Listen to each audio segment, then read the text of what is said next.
Hello दोस्तों, Rigveda institute में आप सभी का स्वागत है। आज हम इस वीडियो में जो हमारी सहायक कुल सचिव की लगातार सीरीज चल रही है उसमें यूनिट 2 जो शामिल की गई है उसमें शामिल किया गया है आदर्श आचार संहिता को। ठीक है, आदर्श आचार संहिता को शामिल किया गया है। देख लेते हैं राजनीतिक दलों और अभ्यर्थियों के मार्गदर्शन के लिए आदर्श आचार संहिता क्या है।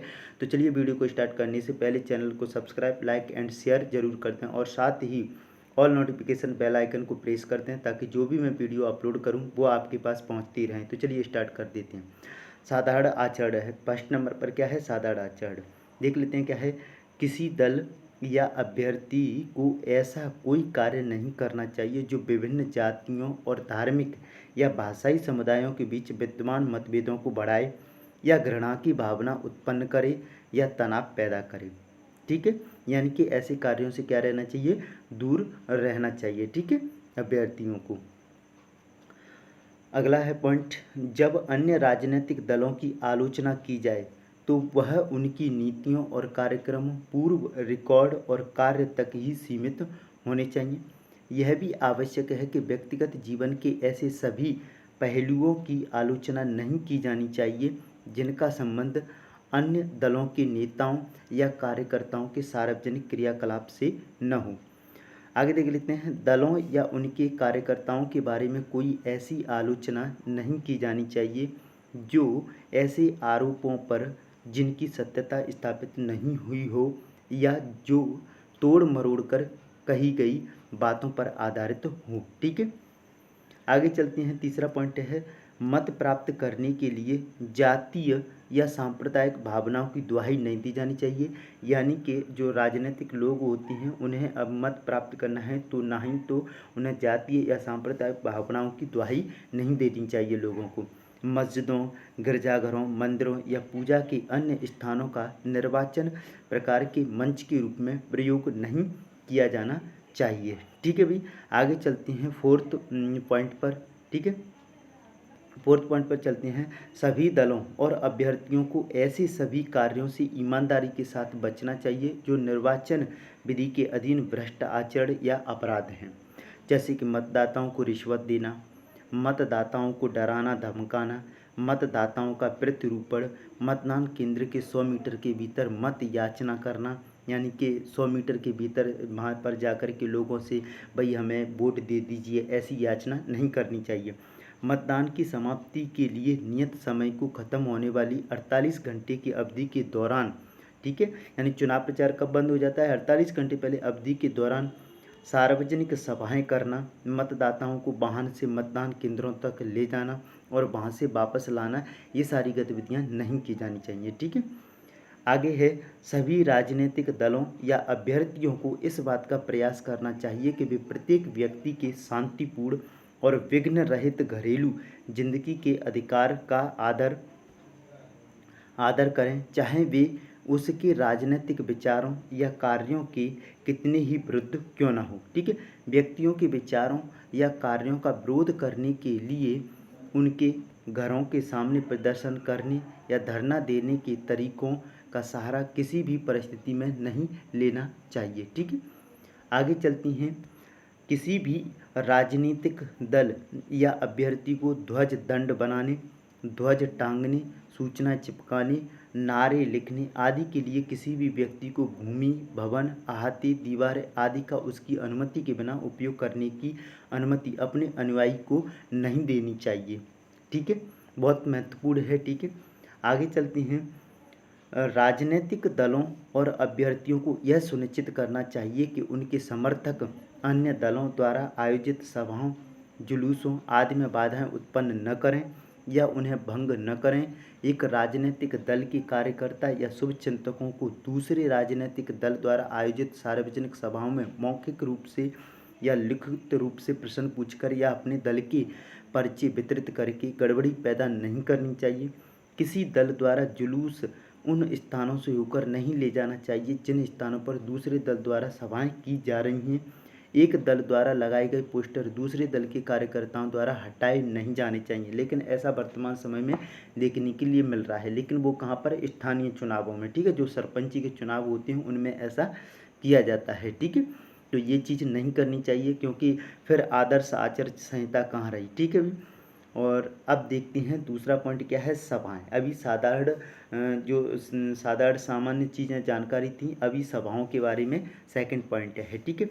इससे पहले मैं थोड़ा सा आपको बता देना चाहता हूँ कि जैसे कि कुछ लोग कमेंट बॉक्स में कमेंट करते हैं, इससे पहले मैंने जो वीडियो अपलोड की थी यूनिट जो बन की PDF थी जो मैंने अपलोड की थी, वो क्या कुछ लोग कर रहे हैं कि मुकेश माहेश्वरी की बुक से ली गई है। जी हाँ, मैंने मुकेश माहेश्वरी की बुक से इस यूनिट को पढ़ाना चाहा है। क्यों? क्योंकि जो यूनिट फर्स्ट है वो मुझे बेहतर उसका कंटेंट लगा था। ठीक है भाई। और जो इकाई 2 है ये आप देख सकते हो, जो आचार संहिता मैं पढ़ाने जा रहा हूँ। ठीक है। ये आपकी उस मुकेश माहेश्वरी की बुक से नहीं मिल रही है। तो प्लीज़ आप ये कहना बंद कीजिए कि आप ये मुकेश माहेश्वरी की बुक है या किसकी बुक है। आपको कंटेंट से मतलब है, आपको अपनी एग्ज़ाम से मतलब है। ठीक है भाई। यानी कि आपको मुझे जो महत्वपूर्ण चीज़ें लगी मैं वहाँ से कंटेक्ट उठाऊँगा। ठीक है। जहाँ से मुझे अच्छा लगेगा मैं वहाँ से पढ़ाऊँगा। ठीक है भाई।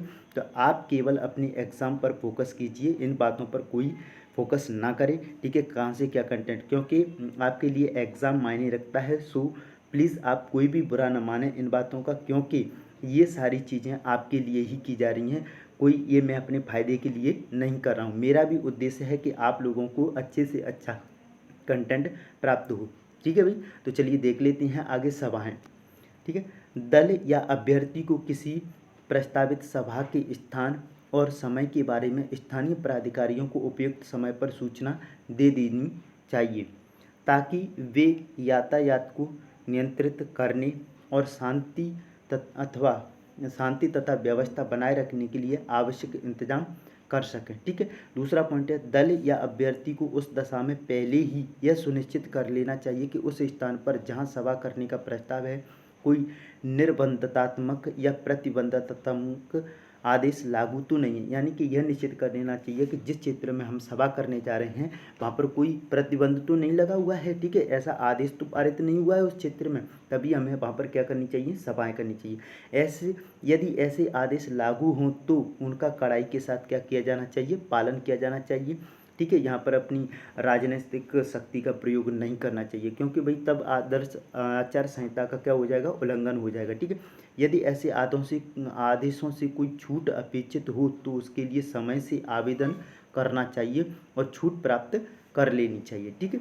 अगला जो थर्ड बिंदु है उसको देख लेते हैं। यदि किसी प्रस्तावित सभा के संबंध में लाउड स्पीकरों के उपयोग या किसी अन्य सुविधा के लिए अनुज्ञा या अनुमति प्राप्त करनी हो तो दल या अभ्यर्थी को संबंध प्राधिकारी के पास काफ़ी पहले ही से आवेदन करना चाहिए और ऐसी अनुज्ञा या अनुज्ञप्ति प्राप्त कर लेनी चाहिए। ठीक है। आगे देख लेते हैं, किसी सभा के आयोजकों के लिए यह अनिवार्य है कि वे सभा में विघ्न डालने वाले या अन्यथा अव्यवस्था फैलाने का प्रयत्न करने वाले व्यक्तियों से निपटने के लिए ड्यूटी पर तैनात पुलिस की सहायता प्राप्त करें। आयोजकों को चाहिए कि वे स्वयं ऐसे व्यक्तियों के विरुद्ध कोई कार्यवाही नहीं करें। ठीक है। आगे देख लेते हैं, थर्ड पॉइंट है क्या, जुलूस। जुलूस से संबंधित यानी कि आपको क्या क्या आदर्श आचार संहिता अपनानी चाहिए जुलूस निकालते वक्त। देख लेते हैं, पहला पॉइंट है, जुलूस का आयोजन करने वाले दल या अभ्यर्थी को पहले ही यह बात तय कर लेनी चाहिए कि जुलूस किस समय और किस स्थान से शुरू होगा। ऐसा आपको ज्ञापन देना पड़ेगा उस जिले में, जिस जिले में आप निवासी हो। ठीक है। या जिस क्षेत्र में आप ये जुलूस निकालना चाहते हो, किस मार्ग से होकर के जाएगा और किस समय और किस स्थान पर समाप्त होगा। सामान्यतः कार्यक्रम में कोई फेरबदल नहीं होना चाहिए। यानी कि जैसा आप ज्ञापन सौंप चुके हैं उसी कार्यक्रम के तहत आपको ये जुलूस निकालना चाहिए। ठीक है। आगे दूसरे पॉइंट पर चलते हैं। आयोजकों को चाहिए कि वे कार्यक्रम के बारे में स्थानीय पुलिस पदाधिकारियों को पहले से सूचना दे दें ताकि वे आवश्यक प्रबंध कर सकें। ठीक है। तीसरा पॉइंट है, आयोजकों को यह पता कर लेना चाहिए कि जिन इलाकों से होकर जुलूस गुजरता है उनमें कोई निर्बंधतात्मक आदेश तो लागू नहीं है और जब तक सक्षम प्राधिकारी द्वारा विशेष रूप से छूट न दे दी जाए उन निर्बंधों का पालन अवश्य करना चाहिए। ठीक है। फोर्थ पॉइंट है, देख लेते हैं। फोर्थ पॉइंट क्या कहता है, आयोजकों को जुलूस का आयोजन ऐसे ढंग से करना चाहिए जिससे कि यातायात में कोई रुकावट या बाधा उत्पन्न किए बिना जुलूस का निकालना संभव हो सके। ठीक है। यदि जुलूस बहुत लंबा है तो उसे उपयुक्त लंबाई वाली लंबाई वाले टुकड़ों में संगठित किया जाना चाहिए ताकि सुविधाजनक अंतरालों पर, विशेषकर उन स्थानों पर जहां जुलूस को चौराहों से होकर गुजरना है, रुके हुए यातायात के लिए समय समय पर रास्ता दिया जा सके और इस प्रकार भारी यातायात के जमाव से बचा जा सके। लेकिन वर्तमान समय में इस नियम की बहुत ज़्यादा धज्जियाँ उड़ाई जा रही हैं लोगों के द्वारा, क्योंकि राजनीतिक शक्ति इतनी प्रबल हो गई है कि लोग इसके आगे क्या है सुनते ही नहीं है, ठीक है। और जो आम जनता होती है इनकी वजह से परेशान होती रहती है, ठीक है भाई। आगे 5th पॉइंट की ओर चलती हैं। जुलूसों की व्यवस्था ऐसी होनी चाहिए कि जहाँ तक हो सके उन्हें सड़क की दाईं ओर रखा जाए और ड्यूटी पर तैनात पुलिस के निर्देश और सलाह का कड़ाई के साथ क्या किया जाना चाहिए, पालन किया जाना चाहिए, ताकि आप जो भीड़ बढ़ती है उससे बच सकेंगे। 6वें पॉइंट पर, यदि 2 या अधिक राजनीतिक दलों या अभ्यर्थियों ने लगभग उसी समय पर उसी रास्ते से या उसके भाग से जुलूस निकालने का प्रस्ताव किया है तो आयोजकों को चाहिए कि वे समय से काफ़ी पूर्व आपस में संपर्क स्थापित करें, ठीक है। और ऐसी योजनाएं बनाएं जिससे कि जुलूस में टकराव न हो या यातायात को बाधा न पहुंचे। स्थानीय पुलिस की सहायता संतोषजनक इंतजाम करने के लिए सदा उपलब्ध होगी। इस प्रयोजन के लिए दलों को यथाशीघ्र पुलिस से संपर्क स्थापित करना चाहिए, ठीक है। 7 पॉइंट देख लेते हैं, जुलूस से संबंधित हैं। जुलूस में शामिल लोगों द्वारा ऐसी चीज़ें लेकर चलने के विषय में जिनका अवांछनीय तत्वों द्वारा विशेष रूप से उत्तेजना के क्षणों में दुरुपयोग किया जा सकता है। अवांछनीय मतलब न चाहने योग्य, ठीक है। ऐसी चीज़ें जैसे कि आपकी बंदूक हुई, ठीक है, गन्स हुई, गन को ले जाना या ऐसे हथियार को ले जाना जिनको नहीं ले जाना चाहिए, जिनकी वजह से कि कभी कभी थोड़ी सी झड़प हो जाए। अगर 2 राजनीतिक दल हैं, अगर उनमें आपस में थोड़ी सी वाद विवाद हो जाता है और उस समय अगर व्यक्ति उत्तेजना के समय क्या है उन हथियारों का क्या कर लेता है, दुरुपयोग कर लेता है, इसीलिए ऐसे हथियार नहीं ले जाना चाहिए, ठीक है। राजनीतिक दलों या अभ्यर्थियों को उन पर अधिक से अधिक नियंत्रण रखना चाहिए, ठीक है। किसी भी राजनीतिक दल या अभ्यर्थी को अन्य राजनीतिक दलों के सदस्यों या उनके नेताओं के पुतले लेकर चलने, उनको सार्वजनिक स्थान में जलाने और इसी प्रकार के अन्य प्रदर्शनों का समर्थन नहीं करना चाहिए, लेकिन ऐसा वर्तमान में किया जा रहा है, ठीक है। आ गया 4th पॉइंट, मतदान दिवस, ठीक है। सभी राजनीतिक दलों और अभ्यर्थियों को चाहिए कि वे यह सुनिश्चित करने के लिए कि मतदान शांतिपूर्वक और सुव्यवस्थित ढंग से हो और मतदाताओं को इस बात की पूरी स्वतंत्रता हो कि वे बिना किसी परेशानी या बाधा के अपने मताधिकार का क्या कर सकें, प्रयोग कर सकें, ठीक है। प्रतिवर्ष मतदान दिवस कब मनाया जाता है तो 25 जनवरी को प्रति दिवस मतदान दिवस मनाया जाता है, ठीक है। निर्वाचन कर्तव्य पर लगे हुए अधिकारियों के साथ क्या कर सकें, सहयोग कर सकें, ठीक है। उनके साथ गाली गलौच या दुर्व्यवहार ना करें, ठीक है। अपने प्राधिकृत कार्यकर्ताओं को उपयुक्त बिल्ले या पहचान पत्र दे दें जिससे कि पता चल सकेगा कि ये यहाँ पर तैनात व्यक्ति है, ठीक है। आगे देख लेते हैं। इस बात से सहमत हों कि मतदाताओं की उनके द्वारा दी गई पहचान पर्चियाँ सादे सफ़ेद कागज पर होंगी और उन पर कोई प्रतीक अभ्यर्थी का नाम या दल का नाम नहीं होगा, ठीक है। मतदान के दिन उसके पूर्व 48 घंटों के दौरान किसी को शराब पेश या वितरित न करें, ठीक है।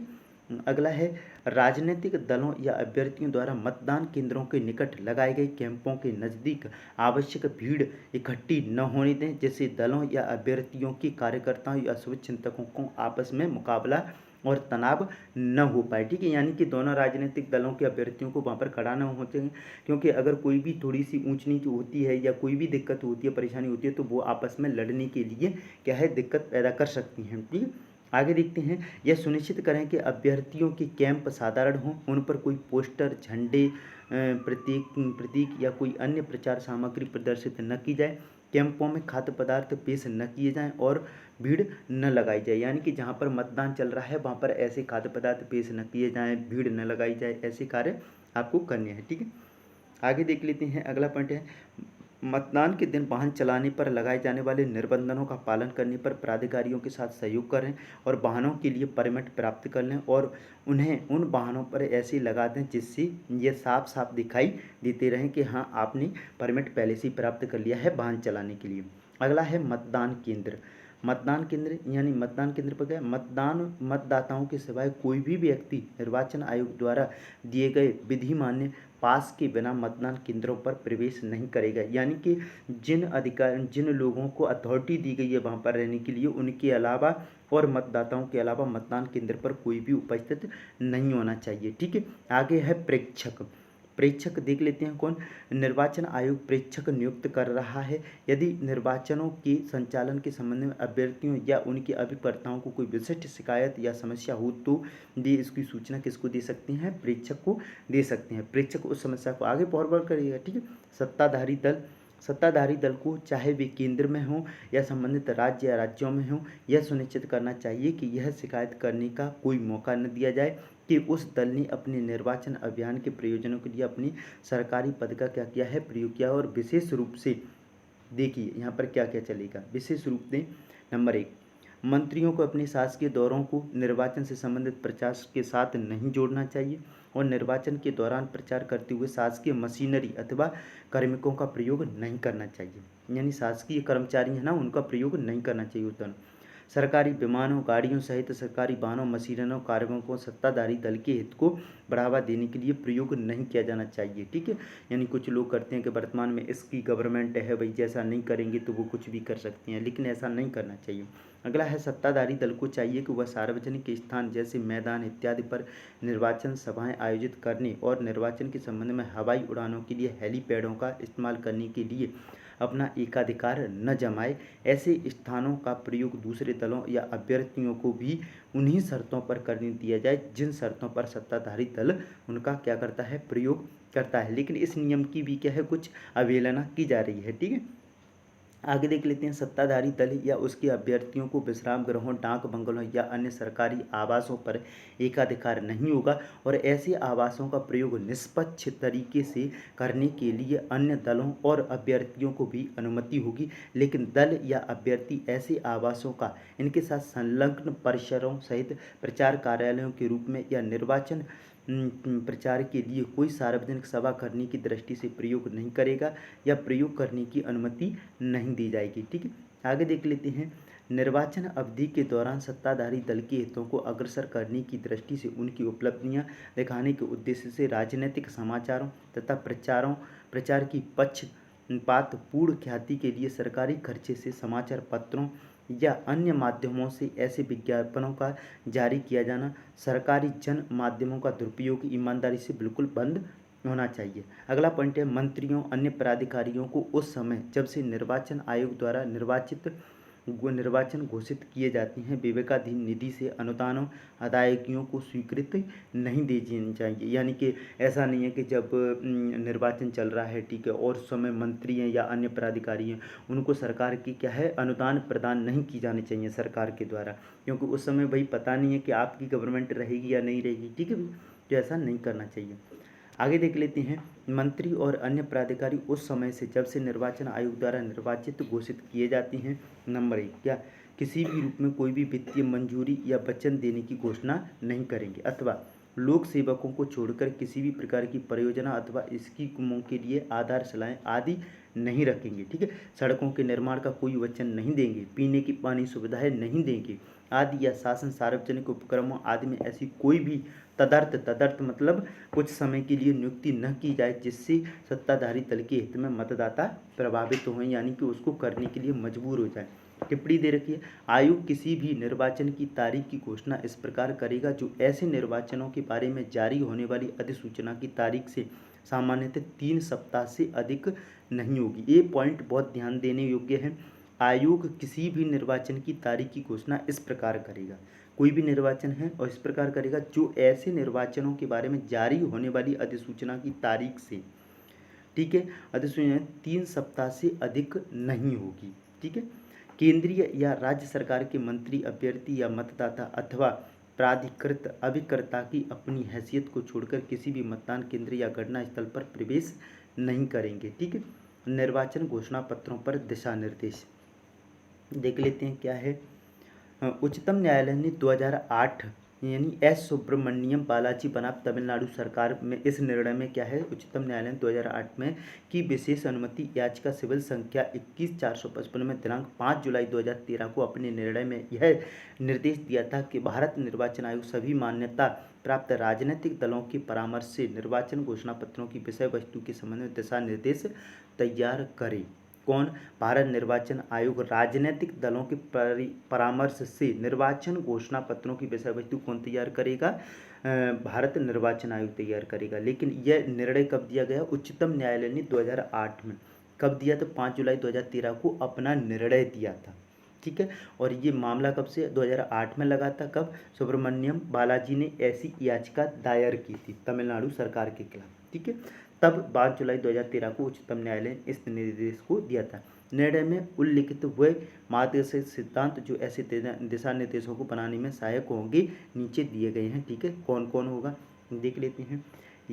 यद्यपि विधि निश्चित रूप से स्पष्ट है कि लोक प्रतिनिधित्व अधिनियम की धारा 123 के अधीन निर्वाचन घोषणा पत्र का भ्रष्ट प्रथा के रूप में अर्थ नहीं लगाया जा सकता, परंतु इस वास्तविकता से भी इनकार नहीं किया जा सकता है कि किसी भी प्रकार के मुफ्त उपहारों का वितरण निस्संदेह लोगों को प्रभावित करता है। बहुत हद तक यह स्वतंत्र और निष्पक्ष निर्वाचकों की जड़ें ही हिला देता है। ठीक है, अगला पॉइंट है निर्वाचन आयोग निर्वाचनों में निर्वाचन लड़ने वाले दलों तथा अभ्यर्थियों को एक समान अवसर सुनिश्चित कराने के प्रयोजनार्थ और यह जानने के लिए कि कहीं निर्वाचन प्रक्रिया की शुचिता विगत की भांति दूषित तो नहीं हो रही है, आदर्श आचार संहिता के अधीन अनुदेश जारी करता है। संविधान का अनुच्छेद 324 उन शक्तियों का ऐसा स्रोत है जिसके अधीन आयोग इस अनुदेशों की जारी करता है तथा जो आयोग को स्वतंत्र एवं निष्पक्ष निर्वाचनों को संचालित करने का अधिदेश देता है। कौन सा? अनुच्छेद 324। ठीक, आगे है अगला पॉइंट।